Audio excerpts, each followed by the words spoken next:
présidentielle 2025. Et si Paul Biya était non partant, il est non partant. Il est non partant. Il est non partant. Ah bon? Mais non partant. Je vous donne des indices. Je peux me tromper. Je peux me tromper. C'est sur cela que nous avons fondé notre philosophie particulière, sur les actes du président, sur sa façon de travailler, sur les signes qu'il envoie. Je m'explique. Vous parlez du parti tout à l'heure, comme nous parlons du pays. J'ai l'habitude de le dire et je continue de le soutenir. Le président a engagé une politique de pourrissement total du pays. Ah bon? Pourrissement total du pays. C'est-à-dire qu'il ne touche à rien. Il laisse le pays à vouloir fonctionner de lui-même et il permet au peuple camerounais de voir que ce n'est pas seulement lui le problème, c'est aussi ce qui l'entoure.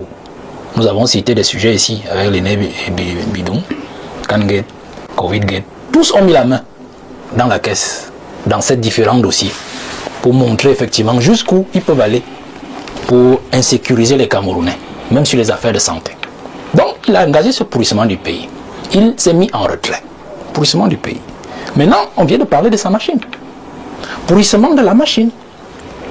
Pourquoi ne pas organiser un congrès depuis 14 ans? Il est question de neutraliser tous les éléments de son bord politique. Figurez-vous que s'il avait organisé des congrès régulièrement, je crois qu'il y a longtemps qu'il ne serait plus au pouvoir.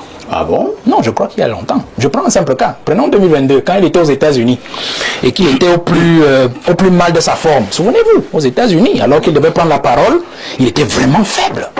Et il y avait une vidéo qui a circulé où tout le monde, on le prenait en dérision. Les partis, certains partis d'opposition et tout ça, ils en ont fait un chou gras.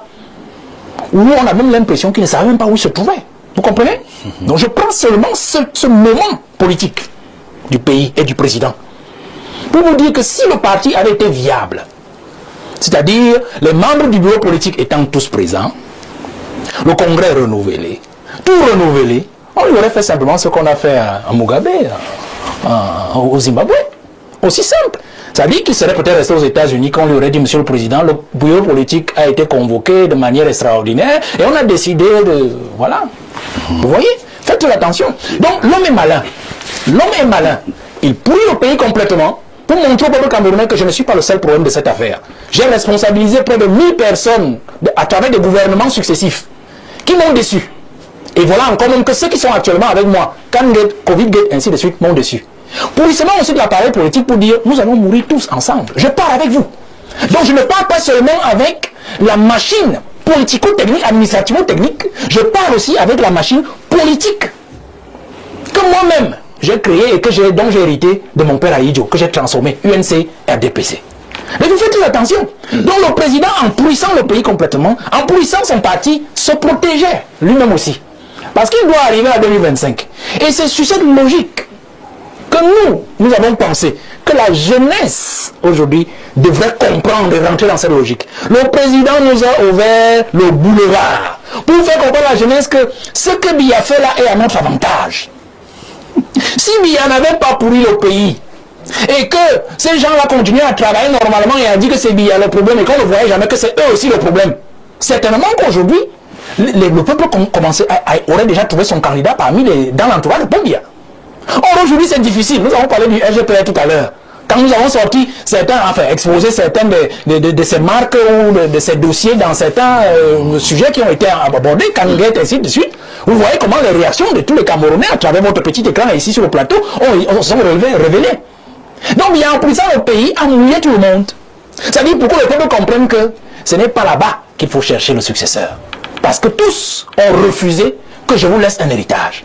Et donc aussi en prison le parti, il était question de les neutraliser tous pour qu'ils ne puissent pas l'évincer. Parce que vous savez, nous allons aujourd'hui, d'ici le mois de juin, fin juin ou début juillet, il doit convoquer le corps électoral. Moi, je ne suis pas d'accord avec qui dit que le président ne peut pas être candidat. S'il a le 3 novembre 2016 et c'est exact, il a convoqué cette réunion et a renouvelé ses différents mandats, vous comprenez que le président a décidé de se détacher de sa propre machine. C'est-à-dire d'être le seul qui peut répondre désormais du Cameroun. C'est de ça qu'il s'agit. Donc de tuer le parti-État. Parce que remarquez bien, depuis 2018, il n'y a plus de parti-État. Hein? Le président est là en campagne.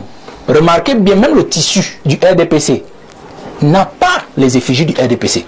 C'est un petit laurier bleu sur fond blanc, avec la photo du président. Il n'y a pas le président et un élément de son parti sur ce tissu. Le tissu du parti 2018 de campagne. Souvenez-vous. Donc, dès 2016, il a montré la ligne. C'est-à-dire, je me détache de cette machine qui m'a déçu, qui a refusé de me porter tout le temps pour que je puisse laisser un héritage. Je me détache aussi de cet entourage-là, à travers le pourrissement complet de la machine gouvernementale, en exposant le Premier ministre, par exemple. Regardez, est-ce que vous pouvez comprendre que nous avons un Premier ministre et c'est le RGPR qui passe le temps à courir derrière les affaires de travaux publics, derrière les affaires de poubelles, derrière les affaires de la ville, d'aller voir les chefs traditionnels pour une affaire qui concerne normalement le gouvernement. Vous comprenez? Donc, il y a ces détachés. Donc, je voudrais dire, et je suis là pour dire que, pour nous, la jeunesse, et je le dis à la jeunesse tout le temps, et ils connaissent mon mot d'ordre, restons concentrés. Restons concentrés, c'est que ce que le président est en train de faire est à notre avantage. Le pourrissement qu'il est en train d'opérer sur la scène publique et politique, c'est comme un père qui fait le dos rond pour protéger ses enfants. J'ai l'habitude de le dire. Nous allons en 2025. La jeunesse a des difficultés aujourd'hui. Nous n'avons pas des moyens pour affronter ce monsieur qui se balade là partout dans tout le Cameroun que le président envoie. Ils sont des multimilliardaires avec l'argent qu'ils ont pris à gauche et à droite. Nous n'avons pas des moyens pour affronter tous ceux qui font le désordre partout. Nous avons un seul objectif, c'est 2025. Et nous comptons sur ce petit soubresaut. Je crois que c'est l'aîné Bidoum qui l'a dit encore. Ce petit soubresaut, nous croyons que le président a encore ce petit soubresaut qu'il peut encore opérer. C'est-à-dire soit nettoyer avant de partir, soit avant la présidentielle, et amener des gens qui peuvent peut-être nous mettre sur les rails et avancer, soit alors, après la présidentielle, au cas où nous échouons, parce que nous ne souhaitons pas échouer, mais on prévoit aussi, il faut être logique, au cas où nous échouons, et que le peuple pense qu'il peut encore continuer avec lui, il peut encore nettoyer, et peut-être laisser le champ à la jeunesse. Donc, le président est comme cette figure, je sors par là, M. Aïssi, dans cet élan de pourrissement qui dit, vous savez, nous avons fait les villages, vous et moi, on a vécu au village des villageois. Généralement, quand vous êtes allé rendre visite à une famille et que vous rentrez tard la nuit, l'aîné Bidoum me comprendra, et qu'il y a un bosquet, qu'est-ce qu'on fait? L'aîné vous accompagne, vous fait traverser le bosquet, et lorsqu'il sait que vous êtes déjà hors de danger, il vous dit au revoir, vous pouvez affronter le reste de la nuit et le reste de votre chemin. C'est ce que Biya a fait à travers le pourrissement. C'est-à-dire qu'il anesthésie son parti. Une fois qu'il aura convoqué le corps électoral, aucun de ces gens-là ne pourra se présenter. Parce que tous seront neutralisés, ni dans le gouvernement, ni dans le parti. Et donc, comme M. Nguepi disait, soit il va à l'élection, soit il abdique à l'entrée de l'élection, au moment où il sait qu'aucun d'entre eux ne peut plus se représenter et donc laissera passer certainement le candidat que nous souhaitons être celui de la jeunesse. Vous l'a posé, mais je crois qu'en fait, au fond, vous nous tendez juste un traquenard. Ah bon? Puisqu'en fait, le président ne peut plus être avec son parti. Comment ça?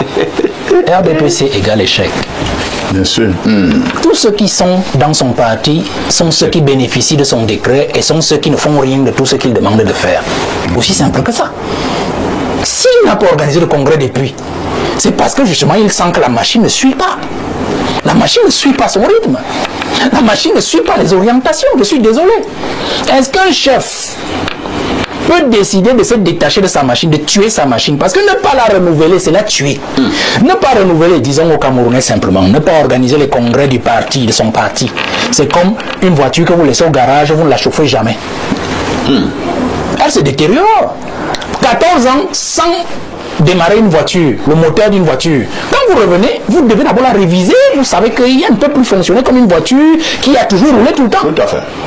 Donc, pour que les Camerounais nous comprennent, s'il vous plaît. Donc, pour moi, c'est que je suis en train de dire, RDPC égale échec, puisque tous ceux qui sont dans le RDPC sont justement ceux dont ils réprouvent la façon de travailler. L'aîné a cité, l'inertie, c'est un terme de 2006. C'est un discours de fin d'année, 31 décembre 2005. L'inertie. L'inertie, c'est l'État. L'inertie, c'est pas le parti. L'inertie. 2008, bandit à col blanc. Criminel économique, ce sont les termes du président. Et il a ajouté apprenti sorcier. Et tous ces gens sont dans son parti. Membre du comité central, membre du bureau politique, membre adjoint du comité central, ministre de la République, et tout ce que vous pouvez imaginer. Même celui qui court partout là. Donc, je voudrais que... Non, je voudrais que vous compreniez... Non, vous m'avez posé une question. Vous m'avez posé une question, et je vous demande que sur le terrain, je vous montre donc que le président n'est plus avec sa machine. Vous comprenez? Maintenant, la machine n'est même plus aussi avec le président. La circulaire, et moi je vois le professeur ça fait des contorsions, c'est lui qui fait des contorsions. Ah bon? Tout à l'heure, vous avez posé la question claire et nette. Le style qui a été utilisé dans la circulaire du secrétaire général est un style qui prête à confusion. Ça ne peut pas. C'est-à-dire que le secrétaire général, à travers l'esprit de la circulaire, montre que le président peut ne pas être le candidat du parti. Vous comprenez? Ça veut dire que la machine elle-même réfléchit. Ça veut dire que ce qui reproche par exemple au Camerounais d'être un peu trop âgé, ça veut dire que la machine a intégré aussi l'affaire. Ce qui intègre aussi peut-être dans l'esprit des Camerounais que le président est assez souffrant, il a les maladies de son âge, et que tout peut aussi arriver parce que personne n'est garant de sa propre vie. Vous comprenez? Donc la machine intègre tous ces différents paramètres. Qu'au cas où d'ici à 2025, octobre 2025, notre candidat n'est plus là, qu'est-ce qu'on fait? Donc vous comprenez l'esprit que vous avez justement relevé dans la circulaire. Donc le parti intègre ça, ça veut dire que voilà aussi un élément qui montre que le parti n'est plus tellement avec le président. Mais je sors, monsieur Aïlisi, en disant que le président de la République est un monsieur très dangereux. Ça, il faut le comprendre. Très dangereux parce qu'il est vicieux dans sa façon de diriger. Il est vicieux dans sa gestion des hommes. Je vous donne donc le dernier élément pour sortir. Vous regardez Paul Biya aujourd'hui. Il vous parle de 2025. Il tue son parti politique, il tue son gouvernement. Mais le président aujourd'hui se montre aujourd'hui le premier opposant à son propre système. Pourquoi? Il n'a pas renouvelé un gouvernement qui commet tant de fautes depuis 2018. N'est pas à son avantage. N'est pas à son avantage. Regardez très bien. Les ministres sont décédés. Que les postes sont vacants, monsieur Aïlisi.